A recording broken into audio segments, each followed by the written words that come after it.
Hi friends, இப்போ நம்ம என்ன பார்க்க போகிறோம்னா மணி பிளான்ட். இது எங்கள் வீட்டு கீழே மண்ணில் வளர்ந்துச்சு. இலை பார்த்திங்கன்னா நல்லா பெருசு, நல்ல பெரிய இலையாக இருந்துச்சு.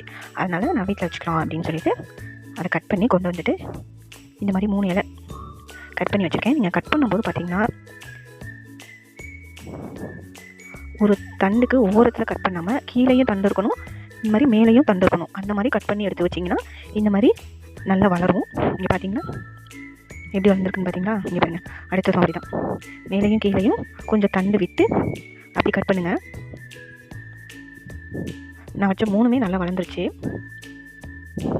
நீங்கள் இது மாதிரி வைக்கணும்னு நினச்சிங்கன்னா, நீங்கள் மண்ணிலேயே வைக்கணும்னு நினச்சிங்கன்னா ஃபஸ்ட்டு நீங்கள் என்ன பண்ணணும்னா இது மாதிரி தண்ணியில் வச்சு அது கொஞ்சம் அதுக்கப்புறம் எடுத்து நீங்கள் மண்ணில் வச்சுக்கலாம். இன்னும் நல்லா தலையும், நல்லா சூப்பராக நீட்டாக தலையும். அப்படி இல்லை இது மாதிரி பாட்டிலே வச்சுக்கிறேன் அப்படின்னு நினச்சிங்கன்னா இது மாதிரி அப்போ தண்ணி சேஞ்ச் பண்ணிக்கணும். தண்ணியை சேஞ்ச் பண்ணிவிட்டு இது மாதிரி நீங்கள் யூஸ் பண்ணிக்கலாம். என்னோடய இலையெல்லாம் பார்த்தீங்கன்னா கொஞ்சம் அழுக்காக இருந்துச்சு, கொஞ்சம் டஸ்ட் இருந்ததுனால அதெல்லாம் க்ளீன் பண்ணிவிட்டு திரும்ப நான் செட் பண்ணிகிட்ருக்கேன். இது இன்னும் கொஞ்சம் நல்லா வளர்ந்ததுக்கப்புறம் வேறு இதில் ஆர்கனைஸ் பண்ணணும். அது நான் சில பிளான் வச்சுருக்கேன். இது கொஞ்சம் வளரட்டும், அதுக்கப்புறம் பார்க்கலாம். அந்த வீடியோ நான் போடுறேன். அதுக்கப்புறம் இது 15 days ஆச்சு வச்சு. 15 daysல நல்ல இம்ப்ரூவ்மெண்ட் இருக்குது. அவ்வளோதான், செட் பண்ணி முடிச்சாச்சு. இங்கே பார்த்தீங்களா, இதுக்குன்னு ஒரு ஸ்டாண்டு நான் வாங்கி வச்சுருக்கேன். இந்த ஸ்டாண்டில் இது மாதிரி செட் பண்ணி வச்சுக்கலாம். பார்க்குறதுக்கு ரொம்ப நீட்டாக இருக்கும், அழகாக இருக்கும். Thank you friends.